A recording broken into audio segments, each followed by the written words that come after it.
I came here to find my boyfriend, Yoshiyuki. He has been missing. I don't know why. The only thing I have is an airmail package from him. He sent it to me before he has disappeared.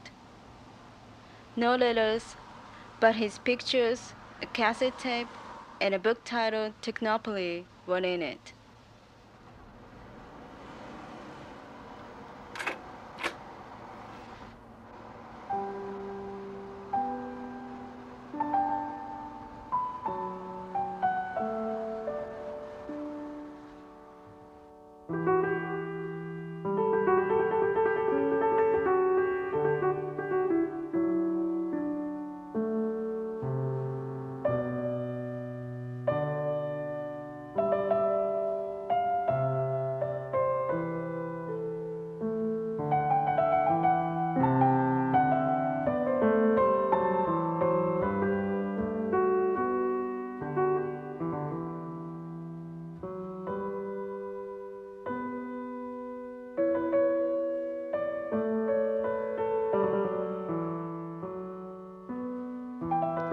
I rent a car to go to his apartment in New Jersey. He once said he lives in New Jersey and goes to university in Manhattan.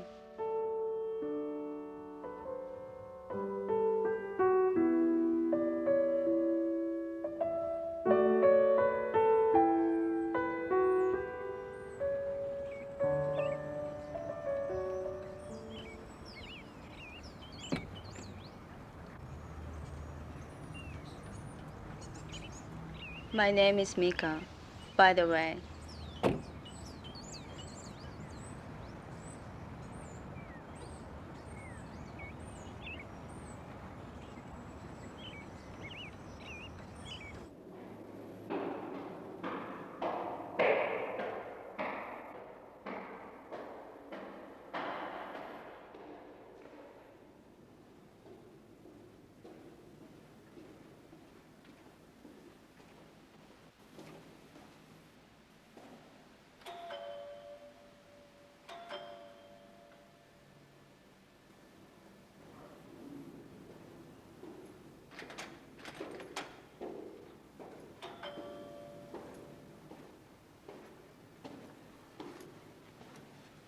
Are you visiting this apartment?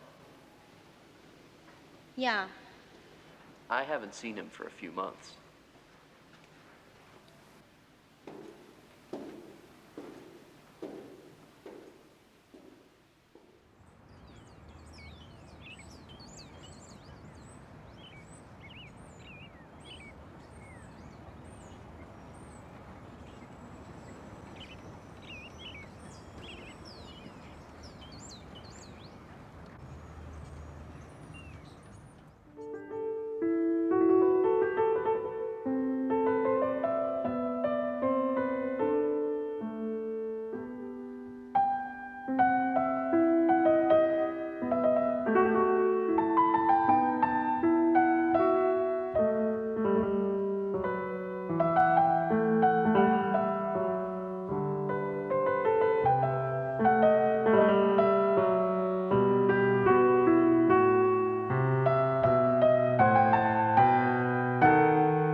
May I help you?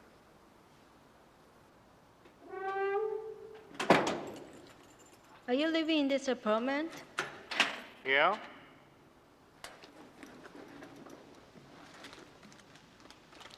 Do you know this guy? I don't know him. Is this your place? Yes, but I don't know this guy. Sorry, I gotta go.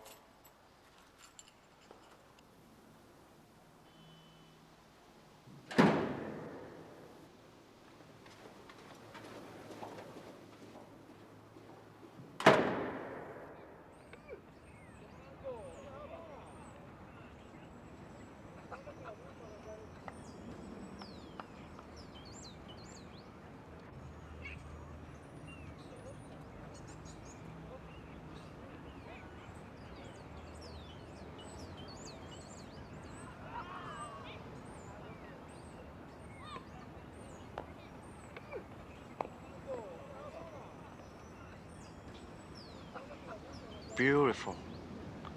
I wanna touch his body. What? Nothing.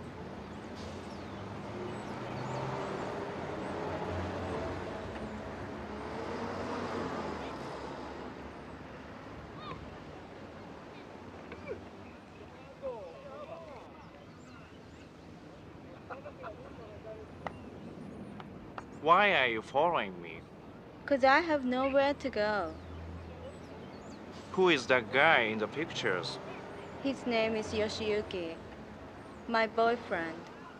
Are you Japanese? Yes, My grandfather was Japanese too. you're also Japanese, aren't you? No, I'm not. I come from a small island in the Pacific. My grandpa was a Japanese soldier during World War II. He didn't go back to Japan after the war. He stayed on our island, got married to my grandma, and my father was born. I see. Anyway, my name is Mika. Hisami,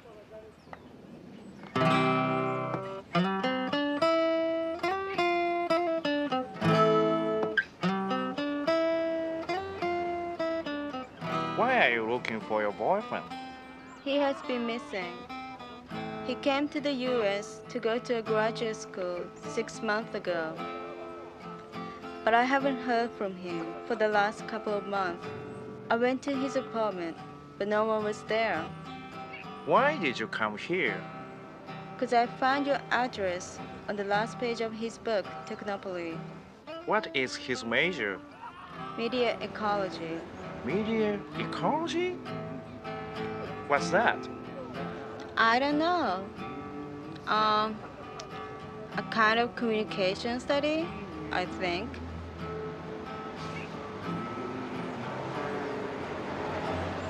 Oh, wait, I've heard of that. Media ecology. Can I see the book again? Sure. Hold this. Yeah.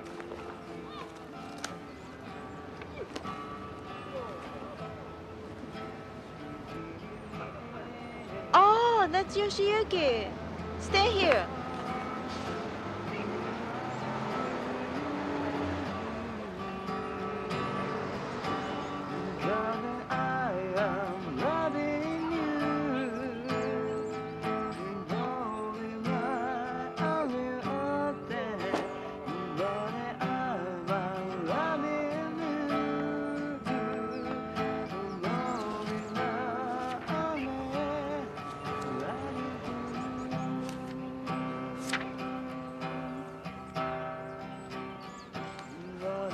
I remember this book.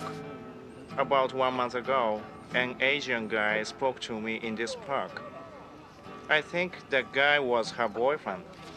He was introducing his major, media ecology, to people in the park. I talked to him for a few minutes, but I couldn't understand what he said.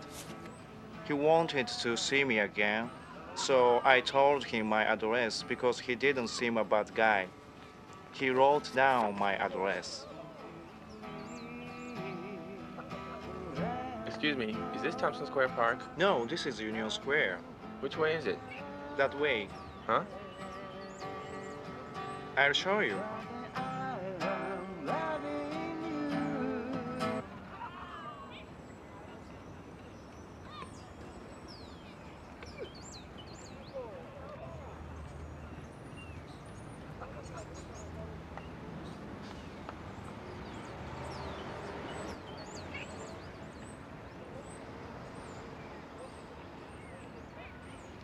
Thank you for waiting, but I lost sight of Yoshiyuki in the crowd. What's wrong? I'm sorry. Your bag was taken. Oh no! Do you know what were in the bag? My passport, air ticket, cash, credit card. I lost all my money and I can't even go back to Japan.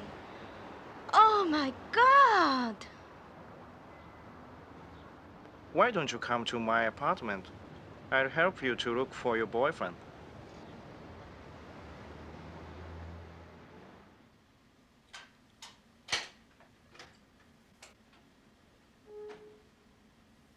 Here we are. Come in.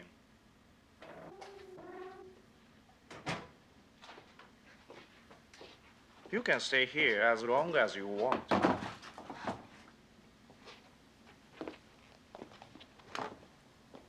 Sit down.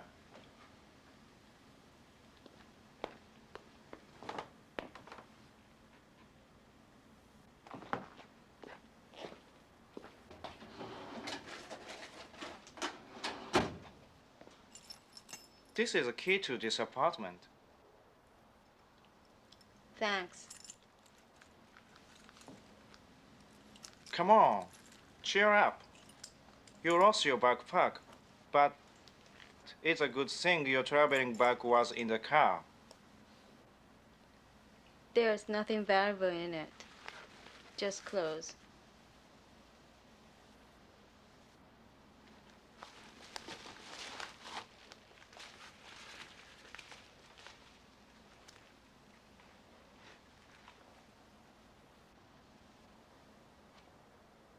By the way, now I remember your boyfriend gave me a videotape. I'll show you.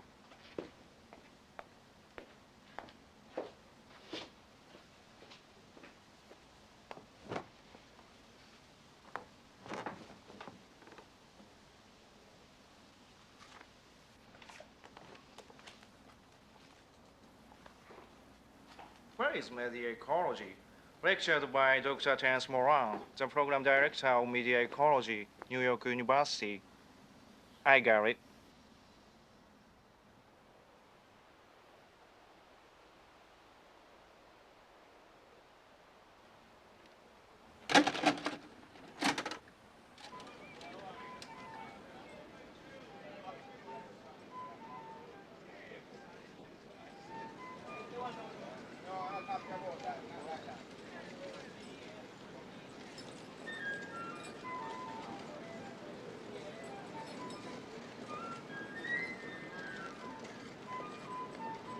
My name is Terence Moran, and I'm a professor in the Department of Culture and Communication here at New York University.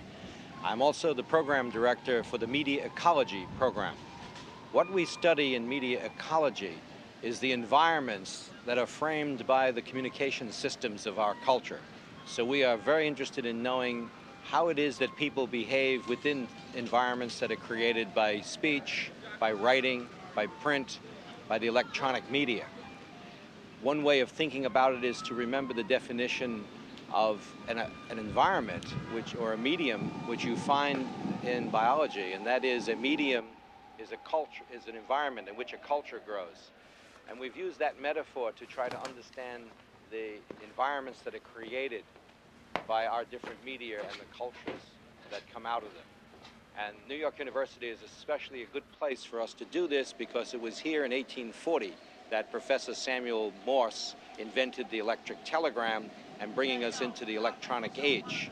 And now we find ourselves 155 years later trying to understand some of the wonders that that invention brought to us.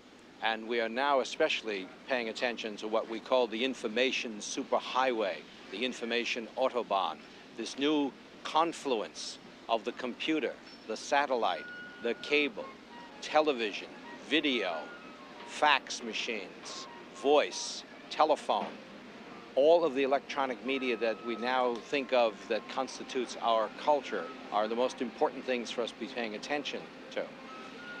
At the moment, all of the American communication systems are busily trying to study this, and we here at New York University have been spending the last few years studying it ourselves. And what we've done is bring in experts from different fields, from television, from cable, from advertising, from marketing, from the phone companies, from the new electronic computer systems to try to understand what impact this is going to have on our culture. Essentially, what we like to think of when we ask the questions about the information superhighway are the same questions we would ask about any medium. Who is going to benefit from this changing technology? Who is going to be harmed by this changing technology? We also want to know, is there anything that we could do to help people who are going to be harmed by it to not be harmed so badly? And is perhaps there anything we could do to keep the people who are going to be helped by it from being helped too much? That's the ecological approach. We're trying to keep a balance. We're trying to make sure that that the system doesn't become unbalanced. And that is our major goal, and that is the proposition to which we have set ourselves. It's going to be very difficult to understand this because the future is always unknown. But we have a couple of principles that we use, and these principles come to us from a number of different people. One of the most important is the French sociologist Jacques Ellul. In discussing technology and the changes that technologies bring to cultures, Ellul says we should be aware of a number of principles. Among the most basic ones are that no technology is free from value. No technology just does something. No technology is neutral. That's one of the most important things to understand about it. That all technologies have effects, and those effects are, some of them are beneficial, and some of them are harmful. And there's no way to separate the beneficial from the harmful effects. What you have to understand is you're going to take some harm if you accept the technology, along with the good that comes with it. And then my favorite principle of Ellul's, which is there are events and there are effects of technologies that no one can foresee. There's no way in the world to know what's going to come. And therefore, that principle tells you that you must be flexible, that you must keep yourself open-minded, that you are not rigid, that you do not spend your time trying to figure out exactly what the future is going to be, but understand that the future is always conditional and it needs to be thought of as something that might be. So you need to work on broad principles. I think in understanding the information superhighway, we're really fortunate to be here in New York City, one of the hubs of that highway.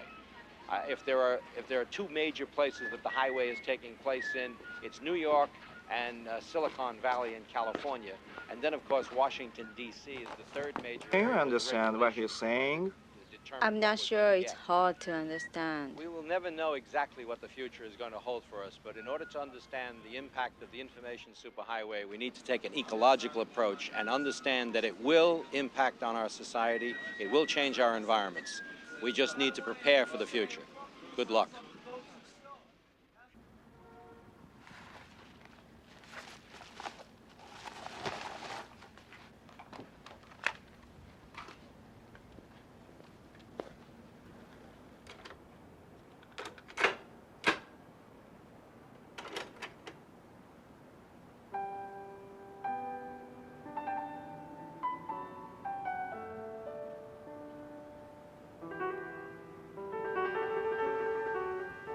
This is a bug, isn't it? Yes, Yoshiyuki's favorite.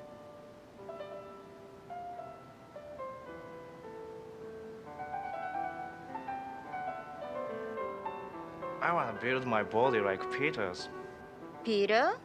the muscular guy in the park. I love him, but he doesn't know me because I always look at him from far away. I'm afraid he is straight.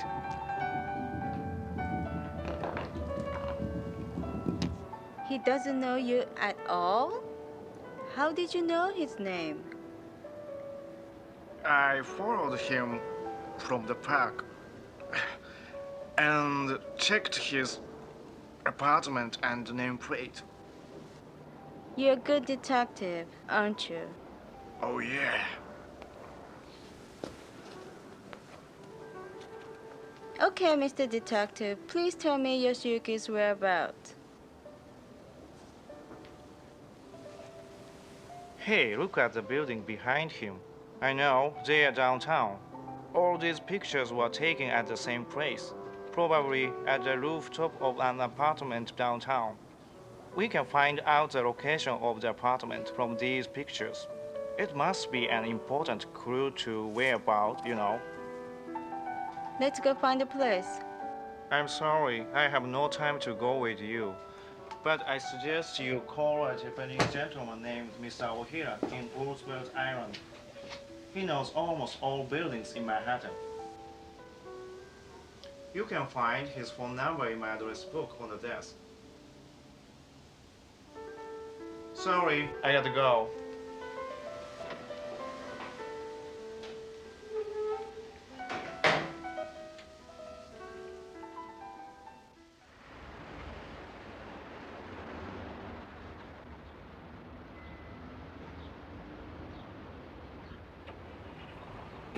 Oh, excuse me. Do you know where 11 East 14th Street is? There isn't an 11 anymore. Are you sure? Once, there was 11 around there, but all the buildings on this side were demolished, and this big apartment buildings was built. So there is no 11 anymore, only 7 East 14th Street. We got it. Why are you guys looking for 11? Let's take pictures over there. The ladies of the Biograph. The studios of the American Biograph Company at 11 East 14th Street were the finest training ground any silent film actress could desire. It is doubtful that any other of the early companies, with possible exception of Vitagraph, produced so many embryo stars. Mary Pickford, Blanche Sweet, Mae Marsh, Mabel Norman, the Gish sisters were all stars who served their apprenticeship with the American Biograph Company. The studio of the American Biograph Company was at 11 East 14th Street, and D.W. Griffith directed his early films there.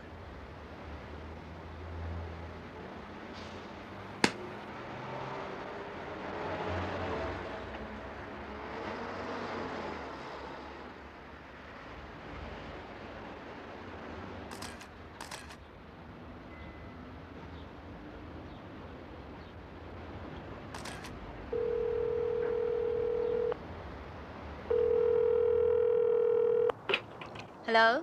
Mr. Ohira, please? He isn't here now. I'm Mr. Ohira's secretary. May I help you? Yes, my name is Mika. I have a favor to ask him. I got some pictures from Manhattan, and I wanted to know the exact location of these pictures taken. I see. Come to the tram station, goes to Roosevelt Island. I'll go there.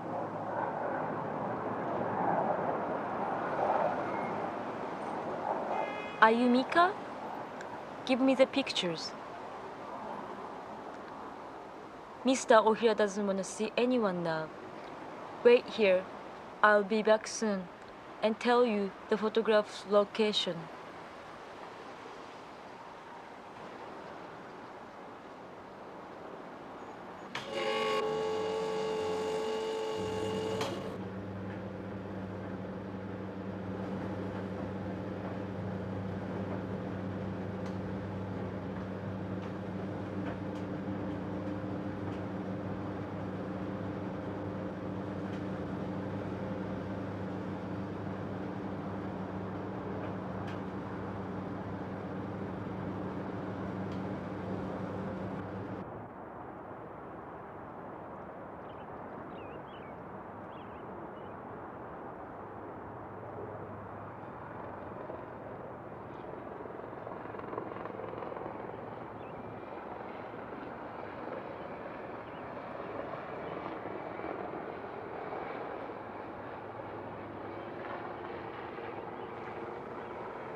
tell me where these pictures were taken.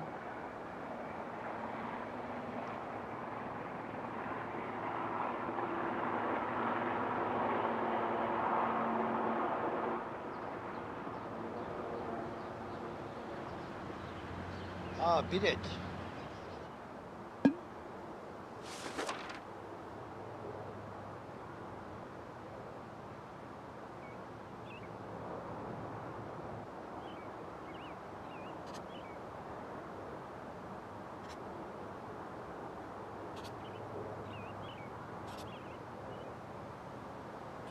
$35 lens, 62 degrees.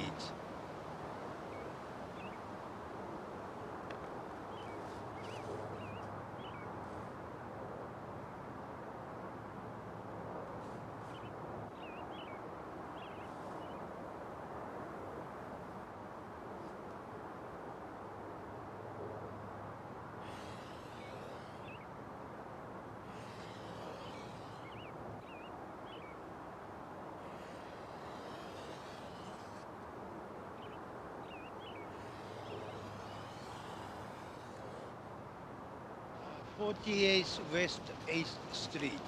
Okay.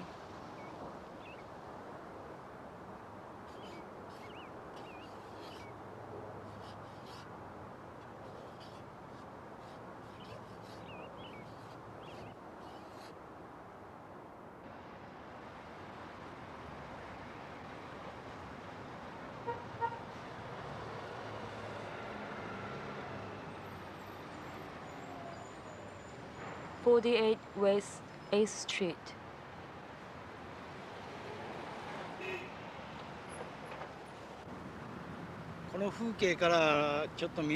Unfortunately, we can't see the place from here, but I officially opened the first Japanese movie theater at Times Square, Manhattan, in January 1963 as a chief representative of Toho Company, one of the biggest movie studios in Japan. The theater's name was Toho Cinema, having 299 seats. It was originally called Bijou Theater, which had been separated from the big theater next door, Morosco, and we remodeled it ourselves. At that time, the Japanese yen was very weak against US dollar, and Japan was still a poor country. In that hard situation after World War II, Toho Company tried to expand its business overseas eagerly. And first, I had been in Hollywood for 2 years to open and manage a Japanese movie theater named Toho Labre Theater since 1961. Because our business in Hollywood was very successful, Toho Company decided to open the second theater, Toho Cinema, in New York. However, unfortunately, when we opened the Toho Cinema, New York had a newspaper strike, which was one of the biggest strikes in American history, and New Yorkers had not had newspaper for a long time. As the television age has not come yet, newspaper was the strongest advertising media for the movies at that time. So we had a hard time at the beginning of our business because of no publicity. Our first program was Akira Kurosawa's The Bats Sleep Well, but of course, there was a very poor attendance at the theater. A few months later, the newspaper strike was settled, and we showed Kurosawa's Sanjuro next. Then there were very long lines from the theater entrance on 45th Street to 8th Avenue at 46th Street. When I saw the lines, I was deeply impressed. I thought my job was rewarding. In those days, Americans began to take notice of Japanese films, and they were shown one after another at many different theaters besides the Toho Cinema. For example, Carnegie Hall Cinema presented Yojimbo, And also Bleecker Street Cinema showed Kurosawa's The Lower Depths and The Hidden Fortress. I think Toho Cinema triggered making Japanese films to become the focus of the foreign culture boom in New York and in the whole of America.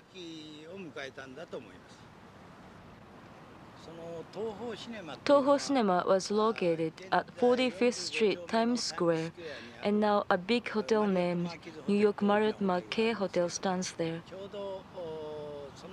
Back then, there were three theaters, Toho Cinema, Morosco Theater, and Helen Hayes Theater at that location. So that when the theaters were demolished for the hotel construction, almost all the theater people from Broadway raised a big objection.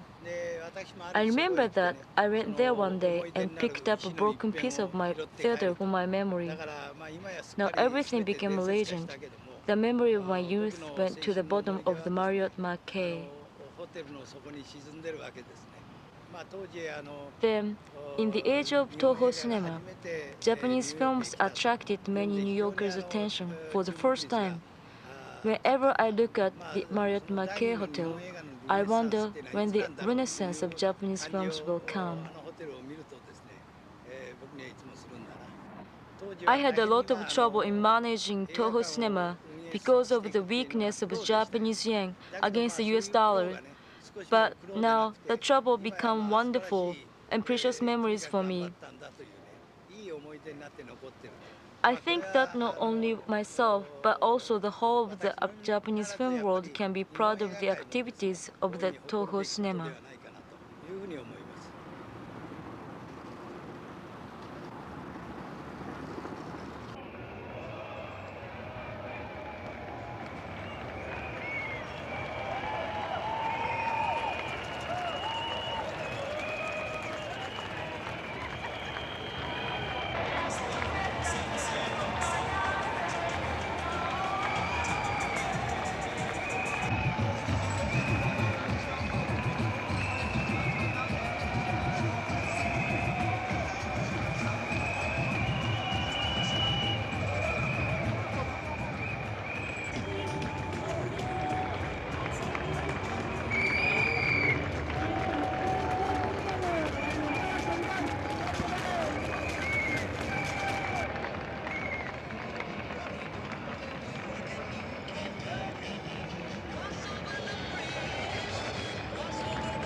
He isn't straight. I'm happy now.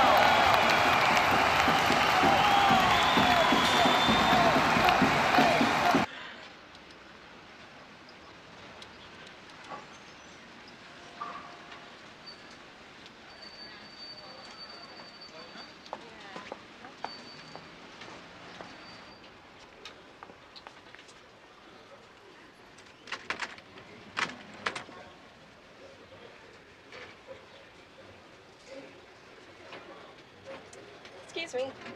Do you know him? Yeah, I've often seen him on the roof of this building. Can I go up the roof? I want to see him. Okay.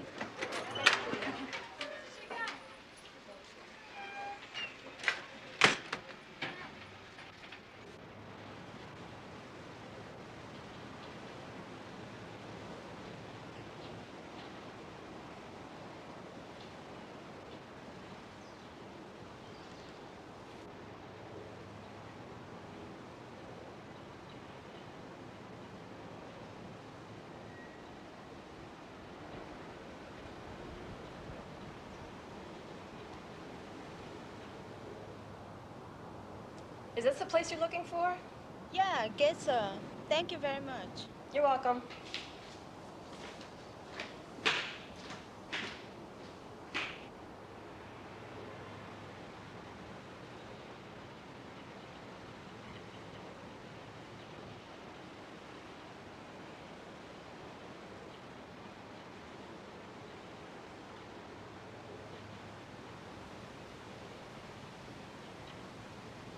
Do you know him? He's my boyfriend, Yoshiyuki.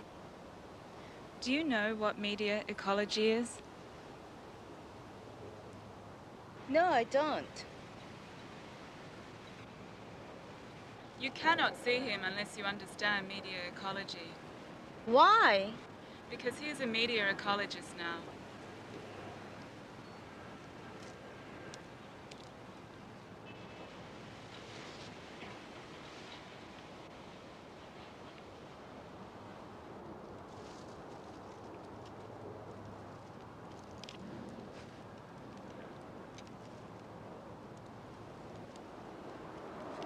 Go to this place tomorrow after watching this videotape.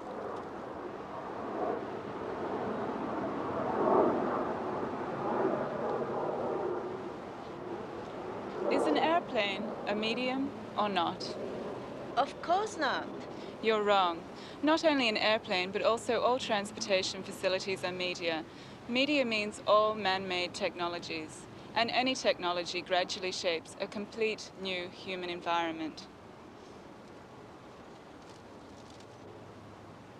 It is not possible to contain the effects of a new technology to a limited sphere of human activity. Technological change is neither additive nor subtractive. It is ecological. I mean ecological in the same sense as the word is used by environmental scientists. One significant change generates total change.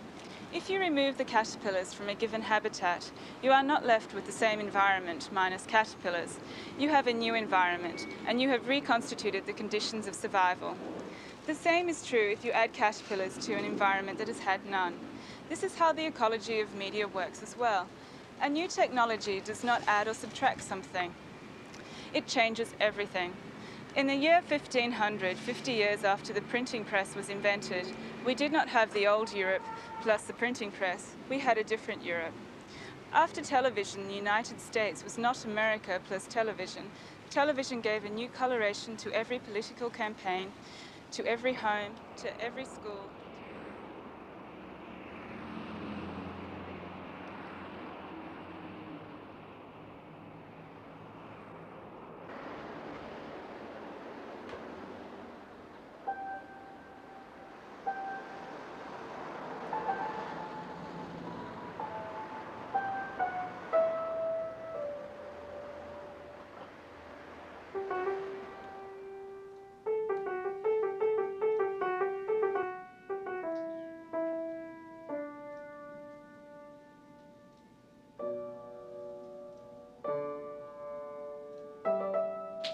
I'm Chris Nystrom, Professor Christine Nystrom at New York University. I'm a professor in the Media Ecology program here at NYU.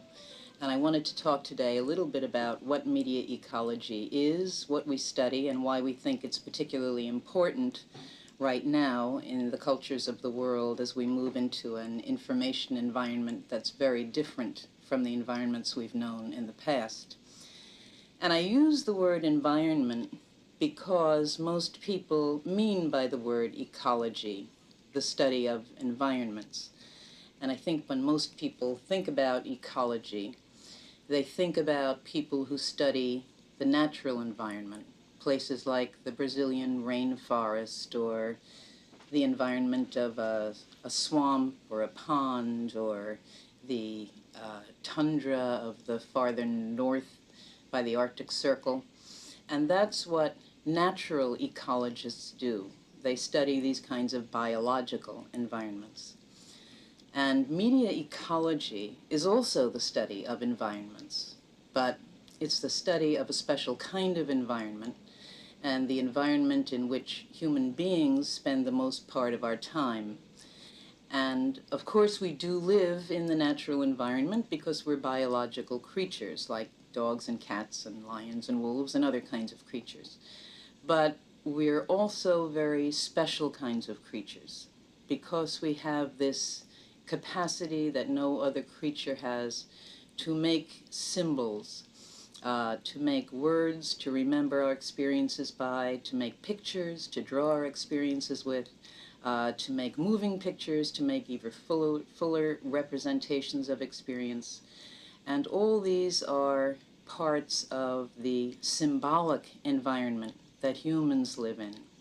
And in fact, we spend the most important part of our lives, I think, in our symbolic environments, more even than in our natural environments.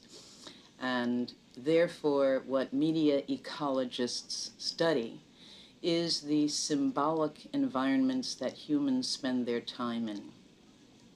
And we're most concerned to study how those environments change as a result of the introduction of new kinds of symbol systems and new kinds of communication technologies.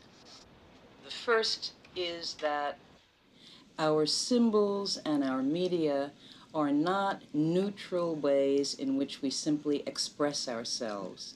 They are like tools, but they are tools of the mind. And we know now from the study of other kinds of tools that when a man takes up a tool, let's say a hoe, first of all, he changes the earth that he applies the tool to. But more important, when he begins to use the hoe, it begins to change him. First, as you dig, it will change after a while your wrist because of the way you have to hold it. Then if you hold long enough, it'll change the muscles of your arm. And as you know, if you've worked in a garden for a very long time, eventually the hoe will actually bend your back and your muscles to the shape that the hoe requires. And it's very similar with symbols and symbol systems and media of communication. These are tools of the mind and tools of culture and communication. And just as a physical tool will change the structure of what you apply it to, the structure of the surface of the earth, and then change the person who uses the tool to the shape of the hoe, so will a medium of communication change both the entire environment of thought and culture in which we use it, and it will also change the mind that uses this medium, that thinks with it as a tool or a symbol system. And that's the first very important idea. The second idea that we think is very important is this idea of ecology. Again, it's the idea that no two or three or five things in an environment are separated, that when one thing changes, everything changes. And if you think about this in relation to media and symbols, it helps sometimes to think about the environment of our world, our culture, our ideas, as a beaker of clear water. And a new medium of communication is like one drop of red ink that you drop into this beaker. Now, when you do that, you wouldn't just have the beaker of clear water plus a little drop of red ink that stays by itself in the middle. What you have is a whole new color of water throughout the entire beaker of water. You have pink water. And that's what a medium of communication is like. When you drop a medium like a television into a culture, you don't have the same old culture plus television. You have an entirely different culture. Everything about it changes. The way children spend their time changes. The way they relate to their parents changes. The way the schools teach children begins to change. And the way churches begin to reach people changes. And after a while, the way in which churches start to teach changes. all because the medium through which they are communicating has changed. And the reason we think all of this study of media ecology is so critical just now is because we're living in a time when one new medium of communication after another is being introduced into the culture. Computers and email and internets and fax machines and all of the electronic technology. And we don't really know how that's going to change everything about the way we think, the way we relate to children, the way children relate to schools, the way our religious traditions function, and the entire world of cultures and thought is changing, and media ecologists are trying to help us learn how to examine that change and be prepared for it.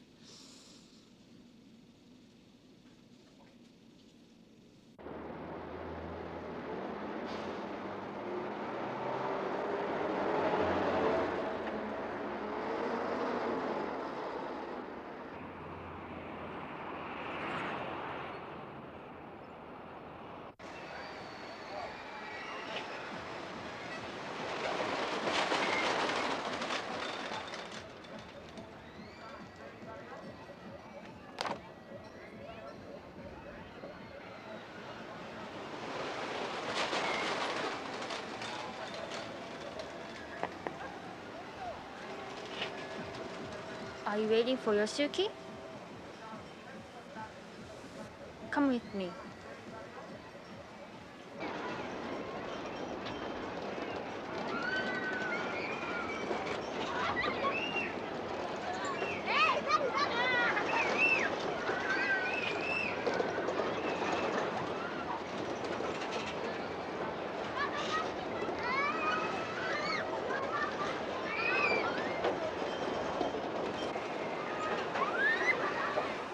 Who are you? Where is Yoshiyuki?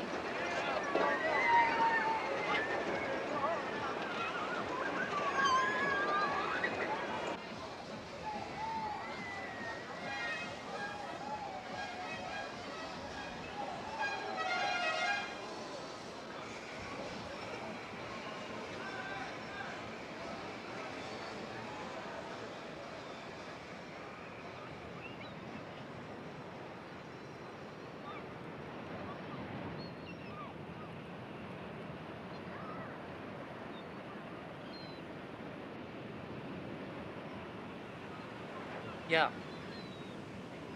Don't speak Japanese. This is the US.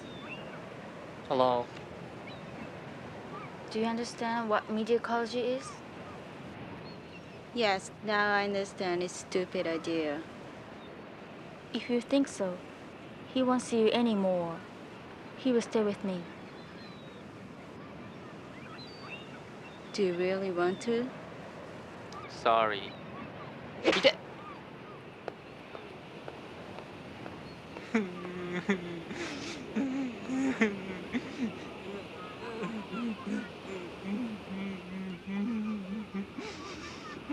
You shouldn't cry. You are a media ecologist. All right?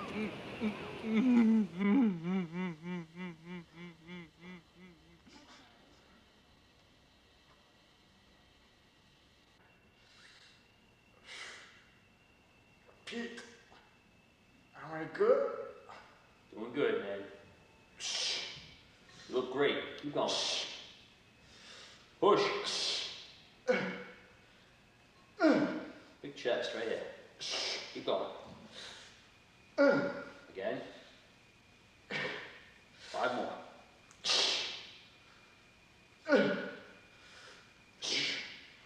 Squeeze. Yeah. Squeeze hard. All right. Thank you, Pete. Good set, man. You did good today. Thanks. We media ecologists are people who pay no attention to a poll unless they know what questions were asked and why, who refuse to accept efficiency as the preeminent goal of human relations, who have freed themselves from the belief in the magical powers of numbers Do not regard calculation as an adequate substitute for judgment or precision as a synonym for truth. Who refuse to allow psychology or any social science to preempt the language and thought of common sense, who are at least suspicious of the idea of progress and who do not confuse information with understanding, who do not Understanding regard Media, age Marshall as McLuhan. irrelevant, who take seriously the meaning The of Origin of family Consciousness and the Breakdown of the loyalty and Bicameral honor, Mind, Julian and James. who, when they reach out and touch someone, The Image, expect the Daniel person Borston. to be in the same room, who take Culture the Inc., great Herbert Schiller. narratives of religion seriously, and who do not Captains of Consciousness, Stuart Ewan. Grammatical Man, Jeremy Campbell. Amusing Ourselves to Death, Neil Postman. Discovering the News, Michael Schudson.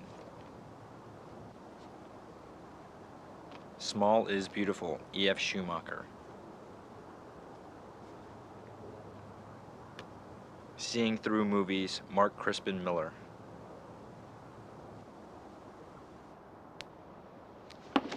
Here, for example, is Freud on the matter from his doleful civilization and its discontents.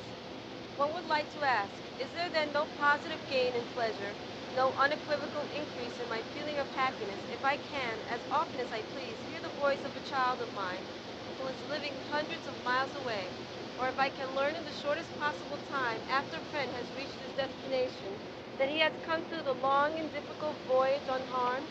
Does it mean nothing that medicine has succeeded in enormously reducing infant mortality and the danger of infection for women in childbirth, and indeed in considerably lengthening the average life of a civilized man? Freud knew full well that technical and scientific advances are not to be taken lightly, which is why he begins this passage by acknowledging them, but he ends it by reminding us of what they have undone.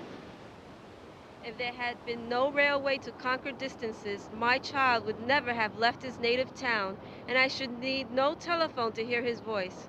If traveling across the ocean by ship had not been introduced, my friend would not have embarked on this sea voyage, and I should not need a cable to relieve my anxiety about him. What is the use of reducing infantile mortality when it is precisely that reduction which imposes the greatest restraint on us in the begetting of children, so that, taken all around, we nevertheless rear no more children than in the days before the reign of hygiene, while at the same time we have created difficult conditions for our sexual life in marriage?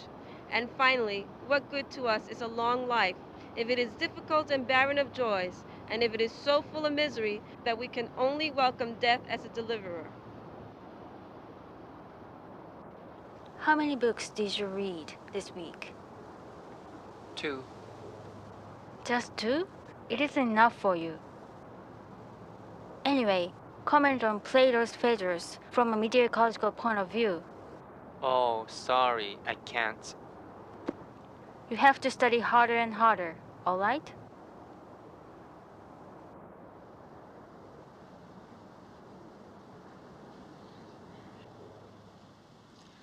My name is Neil Postman. I am the author of the book Technopoly, The Surrender of Culture to Technology. I am also a professor in the Media Ecology program and chair of the Department of Culture and Communication. I use the word technopoly to mean a culture that has become completely committed to the uses of technology, a culture that will accommodate technology in any way technology needs to be accommodated, a culture that will change all of its social institutions to accommodate technology. So I use the word technopoly because I put together the words technology and monopoly. In other words, in a technopoly, of which America is an excellent example, technology has a monopoly on the consciousness and habits and aspirations of all the people. Now, this can be a very dangerous matter because technology is a very demanding god. It requires that one abandon previous traditions and attitudes and realign one's life in order to make sure that technology is served. And obviously this cannot always be a very good thing. For example, we know that in America, the average family has the television set on almost 8 hours a day. And this means that the usual patterns of social relations in a family, the usual and traditional way people have talked to each other and related to each other, are changed by television. Now people spend their time at home watching television, not necessarily talking to each other. And in America, there are now more homes that have 2 or more television sets than homes that have only one. So this suggests to us that in different rooms in a house, people will have their own television sets so that they don't even have to watch television together as a family. I'm using this just as an example of how in a technopoly a certain technology will take over and control the way people behave themselves and the way they relate to each other. Now, in some instances, this is not necessarily a disadvantage. Undoubtedly, medical technology has changed the behavior of doctors and changed the behavior of patients, and no one can say that this is a disadvantage. This could represent, and does in many cases, a vast improvement. The idea behind my book was not to say that technology is a bad thing, but only that technology can be both a good thing and a bad thing. And it is up to the people to be educated enough to know when it is a bad thing and when it is a good thing. In other words, it is up to people to gain some measure of control over what the technology does to them, whether it's an automobile, whether it's a computer, a television set, or any of the other multiple media that we have, especially in Western countries, and of course here in America. So the point of this book is not to express a Luddite position doing away with technologies, but to express a point of view where people are urged to learn about the social and psychic effects of technology so that they are in a better position to decide what will happen to their lives and what uses will be made of the technology.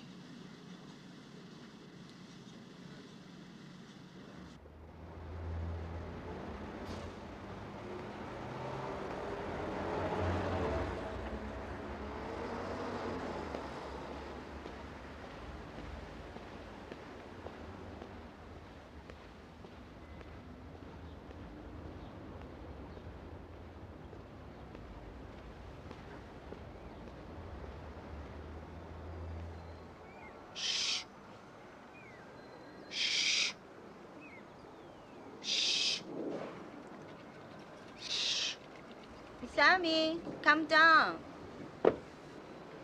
I go back to Japan. Can you? Yeah, I got my new passport and some traveler's checks. With your boyfriend? No, he was brainwashed. I have no feelings for him now. Okay, take care. Goodbye. Shh. Shh. Shh. Shh. Shh.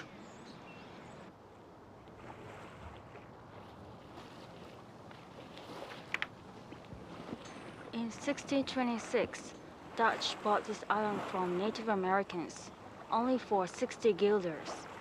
It was about $24. What cheap shopping it was.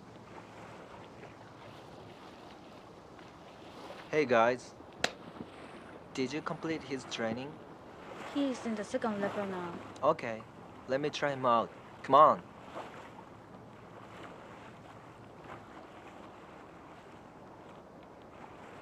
From Europe, many people came here as immigrants. This continent was a frontier for Europeans. Then people went to the west from the east. The west was literally a frontier for Easterners. What kind of media did they use? Transportation. That's right. Today, Americans have come to a dead end. They have nowhere to go geographically. But they need a new frontier in order to break the present situation because they have a lot of domestic problems. So now they start to go to the west. How did it get to the west? By using electric media. What do you call the situation? Cultural imperialism. Good. I have a question. Do Americans want to make Asian people the second Native Americans? Maybe. You mean Americans are evil for us, aren't they? A good question. In fact, their way is a kind of imperialism. Some Americans want to control the world culture and economy by themselves. But, they're dominated by technology before they dominate other countries. Technological society forces them to push on with cultural imperialism all over the world. You should read Jacques Ellul's The Technological Society again. Yes, sir.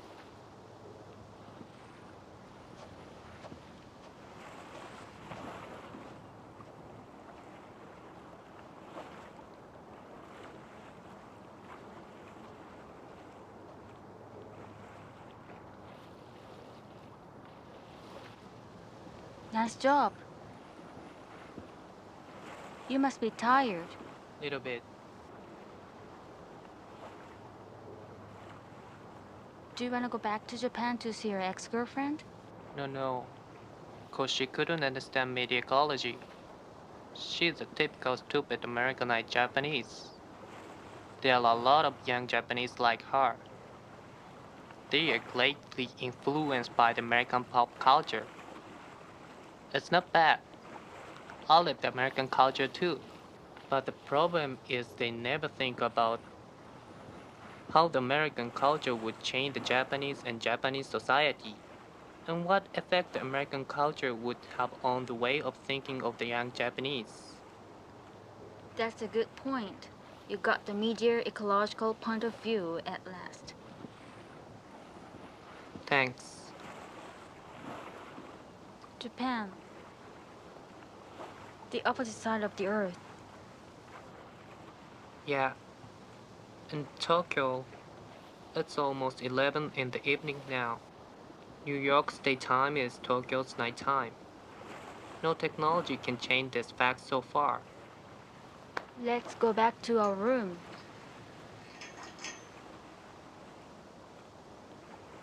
Do you love me?